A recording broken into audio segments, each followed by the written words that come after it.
बद्री विशाल में भी एक गुफा जिसका नाम है हेमवती। क्या नाम है?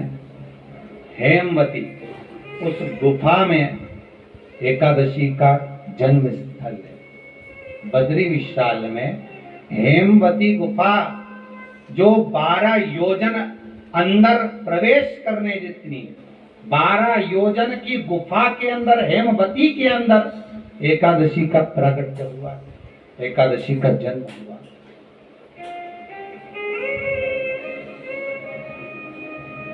अब तो बता सकते हो ना कि कोई पूछे कि राम जी का जन्म अयोध्या में हुआ, भगवान कृष्ण का जन्म मथुरा में हुआ, और कोई पूछ ले आपका जन्म कहाँ हुआ था, अपन कह सकते ना सीहोर में हुआ हमारा।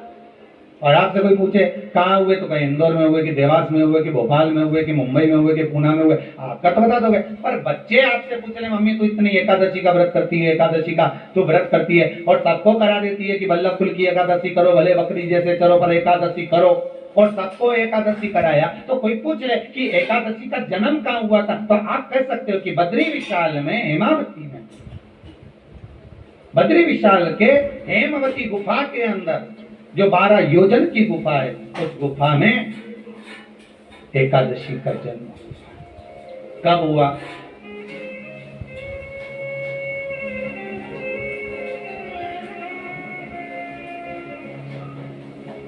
जन्म होने का कारण, राम जी के जन्म होने का कारण था रावण का संहार। भगवान कृष्ण के जन्म होने का कारण था कंस का संहार। नरसिंह भगवान के जन्म होने का कारण, प्रकट होने का कारण था हिरण्यकशिपु का संहार। वराह भगवान के प्रकट होने का कारण था कि पृथ्वी को जल पर लाकर ठहराना, हिरण्याक्ष का संहार।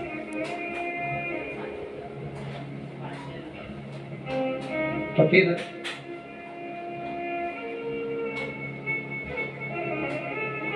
इसके जन्म का कारण क्या? तो कहा इसके जन्म का केवल एक कारण है। सतयुग में, अब एक और बात का बहुत ध्यान दीजिएगा हमारा, सतयुग एक बार नहीं हुआ कि तुम सोचो कि सतयुग के बाद में द्वापर त्रेता आ गया, त्रेता के बाद द्वापर आ गया, द्वापर के बाद कलयुग आ। एक सतयुग नहीं है, एक त्रेता नहीं है, एक द्वापर नहीं है, ना जाने कितने कितने सतयुग निकल गए, ना जाने कितने कितने द्वापर, त्रेता, कलयुग, ना जाने कितने निकल गए।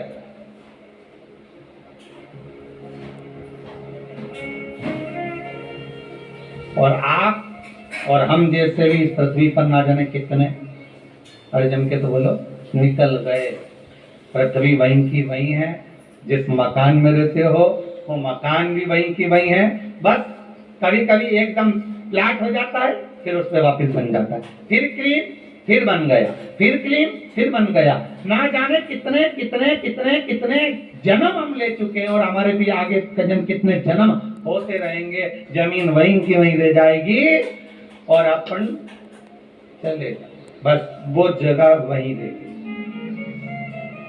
जो पहले परदादा जी की थी, दादाजी को मिल गई, दादाजी की थी, पिताजी को मिल गई, पिताजी की थी, उनके बेटे को मिल गई, उनके बेटे से उनको बेटों को मिल गई, मिलते मिलते मिलते मिलते कब वो जमीन भी बिक गई समय की अवस्था में, फिर दूसरे की हो गई, और हम सोच कर रह गए कि ये हमारा है, हम इसके लिए लड़ाई करें, झगड़ा करें, हम केवल इस जमीन के लिए, जरा सी प्रॉपर्टी के लिए अदालत में खड़े, अपना समय बर्बाद कर दिया, और जो पाना था